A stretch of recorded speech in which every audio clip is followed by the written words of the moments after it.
If you own a Zumo XT and are thinking of upgrading to an XT2, or even if you don't own one at all and are thinking about which one to buy, this video might be helpful for you. A special thanks to Todd Tarver and the guys at KTM of North Texas for loaning me an XT2 so I could do this comparison. I don't know if I was able to document all the differences, but the ones that I was able to find, I tried to cover as thorough as possible. If you see something in this video that you think is incorrect or I left out, please put it in the comments below. The first and most obvious difference between the XT and the XT2 is the screen size.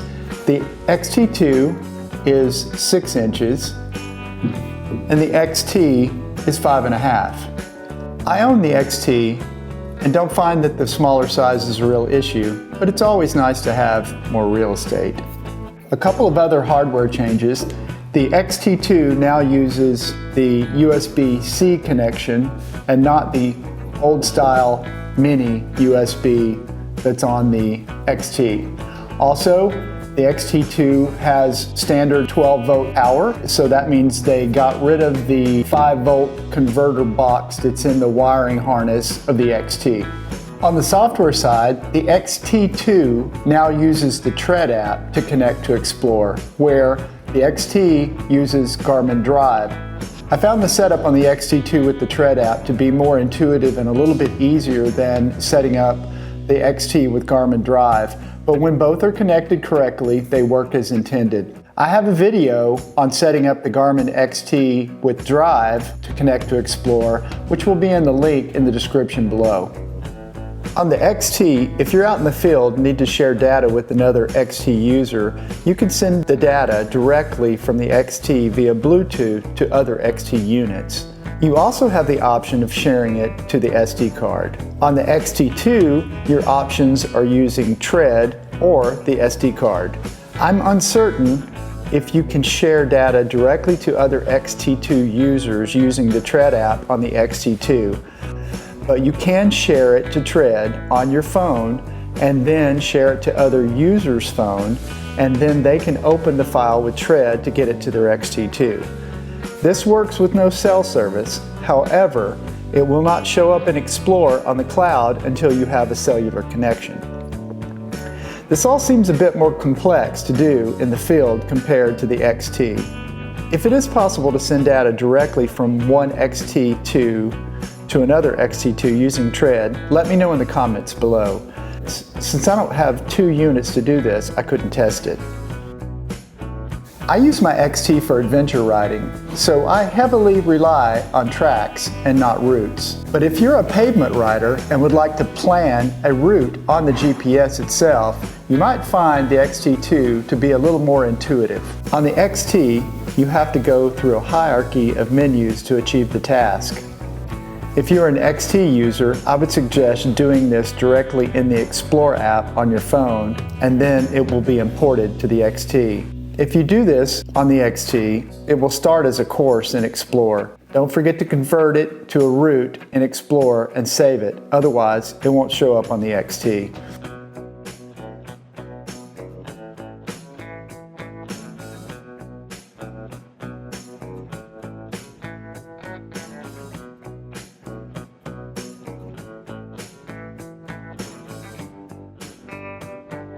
On the XT2, you simply click on the map where you want the shaping point to be. Very intuitive.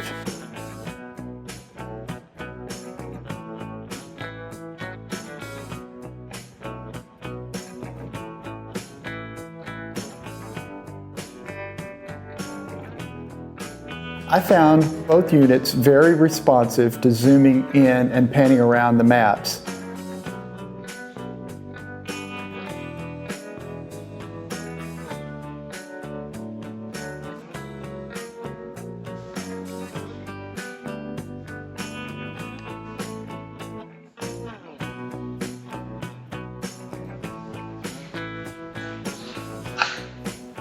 But overall, the XT2 was a bit more responsive when using apps like the weather radar and live traffic.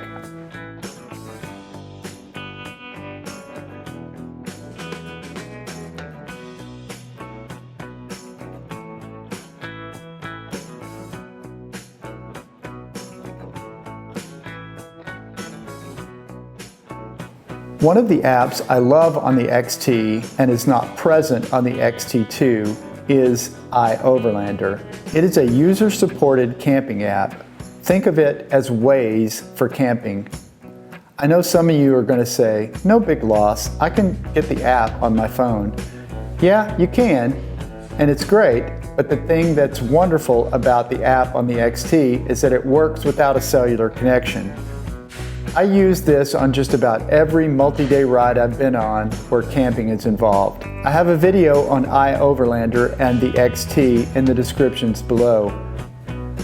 Both the XT and XT2 have the ultimate public campground app, but I find this one not nearly as useful as iOverlander. The Group Ride app on the XT2 is a feature that allows all riders who have an XT2 to see everyone's live location on the map on their unit. When the XT2 first came out and I found out about Group Ride, I got really excited, only to discover unless you have the radio accessory, the Group Ride feature uses the Tread app and your cell phone to show your location of other riders. No cell phone service, no location. So I was a little disappointed.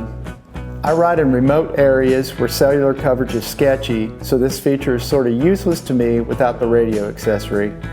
On the other hand, if you're riding near a large metropolitan area, it might work well for you. Small change to the XT2, but one that I really like, is now you can change the color of your recorded track. The color of the track recorder on the XT is kind of an orange color and is not changeable to my knowledge. One of the most powerful features of both the XT and XT2 is collections. By using Explore to manage your device, you can turn on and off a collection that will show on the map. A collection can contain waypoints, tracks, and routes. All of these in the collection will show up on your map when you turn on the visibility on a collection. An upgrade to the XT2 now shows the waypoint names as well as the icon.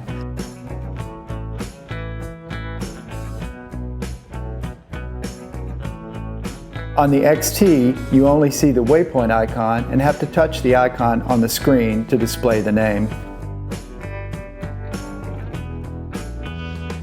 The XT2 now has a waypoint decluttering option, which will help make the map more readable when zoomed out.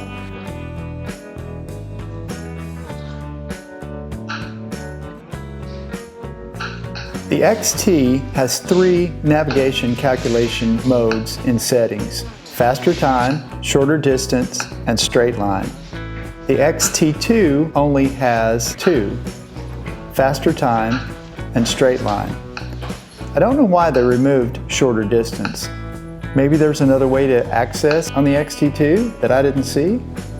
I don't use routes much on my XT, but when I do, a lot of times I use the shorter distance calculation because it'll take me on some back roads. Another new feature of the XT2 is Great Rides. You can bookmark a great ride in the Tread app on your phone and it will show up on the XT2. I think this feature is probably more targeted to pavement rides, but who knows what it might evolve to in the future. Both the XT and XT2 have a map layers icon on the map screen where you can customize the map. The XT2 has many more options available like collections, popular paths, great rides, and even more. Some of these you can access on the XT, but they are buried in the settings menu. Having them accessible directly from the map screen on the XT2 is much more intuitive. One small feature that probably none of us care about, but I thought I would mention, is the XT2 comes wireless camera ready. On the XT, you have to buy an accessory. This last upgrade to the XT2 could be very useful if you ride in the rain. If you've been in a heavy downpour with your XT, you may have noticed that the screen will sometimes change because it thinks the raindrops are you touching it. I use a 3D printed protector on my XT with a hood on it and try to rotate where the rain doesn't hit it directly, and this helps a lot. The XT2 has a lock screen feature that may be even more helpful. In my opinion, both the XT and the XT2 are fantastic navigation devices. I hope this video helped you make the decision on which one is best for your needs.